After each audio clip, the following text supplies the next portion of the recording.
নমস্কাৰ। এই মুহূৰ্তত অসম তথা দেশৰ বিভিন্ন প্ৰান্তৰ পৰা যুগুতোৱা হৈছে কেইবাটাও গুৰুত্বপূৰ্ণ খবৰ আৰু এনেধৰণৰ খবৰসমূহ নিতৌ চাবলৈ চেনেলটো ছাবস্ক্ৰাইব কৰি ভিডিঅ'টোত এটা লাইক কৰি দিবলৈ আজিৰ প্ৰথমটো গুৰুত্বপূৰ্ণ খবৰ। ধলাইত চাঞ্চল্যকৰ ঘটনা সৃষ্টি হৈছে। নলাত উদ্ধাৰ নিখোজ বোৱাৰীৰ মৃতদেহ। প্ৰধান শিক্ষকসহ দুজনৰ বিৰুদ্ধে স্বামীৰ অভিযোগ। কাছাৰৰ ধলাই জীৱন গ্ৰামত নিখোজ হোৱা এগৰাকী বোৱাৰীৰ মৃতদেহ উদ্ধাৰক কেন্দ্ৰ কৰি চাঞ্চল্যৰ সৃষ্টি হৈছে। মৃত বোৱাৰী তপতী চক্ৰৱৰ্তী ধলাই ভুৱনধৰৰ ফৰেষ্ট ভিলেজৰ বাসিন্দা। জানিব পৰা মতে 6 আগষ্টৰ নিশাৰ পৰা নিখোজ হৈ আছিল তপতী।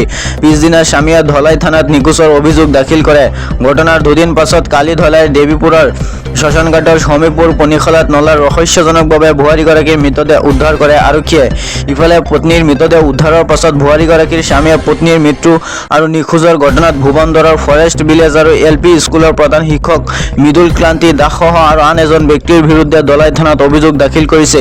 তপতীৰ মোবাইলৰ কল ৰেকৰ্ডত অভিযুক্তসকলৰ সৈতে দীৰ্ঘ সময় কথা বতৰা তথ্য পোৱা বুলি দাবী কৰিছে স্বামীয়ে।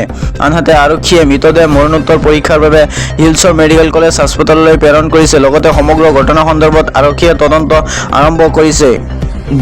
আন এটা খবৰ। বটলৰ পানী খাই একেটা পৰিয়ালৰ 4জন অসুস্থ। বৰপেটা ৰোডত বটলৰ খোৱা পানী খাই একেটা পৰিয়ালৰ 4জন লোক অসুস্থ হৈ পৰা ঘটনাই সমগ্ৰ অঞ্চলত তীব্ৰ চাঞ্চল্যৰ সৃষ্টি কৰিছে। সম্প্ৰতি অসুস্থ লোকসকল চিকিৎসাধীন হৈ আছে। বৰপেটা ৰোডৰ হিমলগুৰি কলবাৰীৰ বাসিন্দা মহেন্দ্ৰ ৰয়ে কাষৰ দোকানৰ পৰা এপ্লো প্লাছ নামৰ ব্ৰেণ্ডৰ পানীৰ বটল ক্ৰয় কৰি নিছিল। পানীখিনি খোৱাৰ মুহূৰ্তমানৰ পিছতেই পৰিয়ালটোৰ সদস্যসকল তীব্ৰ শাৰীৰিক অস্বস্তিত ভোগে আৰু বমি কৰিবলৈ লয়। ক্ৰমান্বয়ে অৱস্থাৰ অৱনতি ঘটাত 4গৰাকী লোক গুৰুতৰভাৱে অসুস্থ হৈ পৰে। ইয়াৰ পিছতে বৰনগৰ ৰাজচক্ৰ বিষয়া আৰু খাদ্য সুৰক্ষা বিভাগে এক যৌথ অভিযান চলাই ঘটনাৰ সৈতে জড়িত থকা সন্দেহত পানী বিক্ৰী কৰা ঔষধৰ দোকানখনৰ লগতে পানীৰ গুদামটো সিল কৰি দিয়ে। প্ৰশাসনে উক্ত পানীৰ নমুনাও সংগ্ৰহ কৰিছে আৰু ঘটনাটোৰ এক পূৰ্ণাংগ তদন্ত আৰম্ভ কৰিছে। এই ঘটনাৰ পৰিপ্ৰেক্ষিতত বৰনগৰ ৰাজচক্ৰৰ চক্ৰ বিষয়াৰ কাৰ্যালয়ৰ পৰা ৰাইজক সচেতন হ'বলৈ আহ্বান জনাই এক বিশেষ আহ্বান জাৰি কৰিছে। আন এটা খবৰ। ভানপীড়িত অঞ্চললৈ গুৱাহাটী বিশ্ববিদ্যালয়ৰ শিক্ষক কৰ্মচাৰীৰ এদিনৰ দৰমহা। ভানপীড়িত অঞ্চলৰ জনসাধাৰণৰ সহায়ৰ অৰ্থে গুৱাহাটী বিশ্ববিদ্যালয়ৰ এটি প্ৰতিনিধি দলে দেওবাৰে মুখ্যমন্ত্ৰী ডক্টৰ হিমন্ত বিশ্ব শৰ্মাক সাক্ষাৎ কৰি মুখ্যমন্ত্ৰীৰ সাহায্য পুঁজিলৈ 25 লাখ টকাৰ সাহায্য আগবঢ়ায়। বানপানীৰ সময়ত বিশ্ববিদ্যালয়ে গ্ৰহণ কৰা বিভিন্ন সাহায্য আৰু সংৰক্ষণমূলক পদক্ষেপৰ অংশ হিচাপে এই অনুদান আগবঢ়োৱা হয়।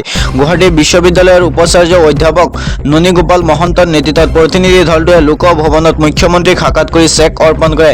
বিশ্ববিদ্যালয়ৰ শিক্ষকসকলে স্ব ইচ্ছাই এদিনৰ দৰমহা আগবঢ়োৱাৰ লগতে অনা শিক্ষক বিষয়া তথা কৰ্মচাৰীসকলৰ অভিনন্দনৰ জৰিয়তে 25 লাখ টকাৰ উক্ত পুঁজি সংগ্ৰহ কৰা হয়। ইয়াই আছিল আজিৰ এই খবৰসমূহ। ধন্যবাদ।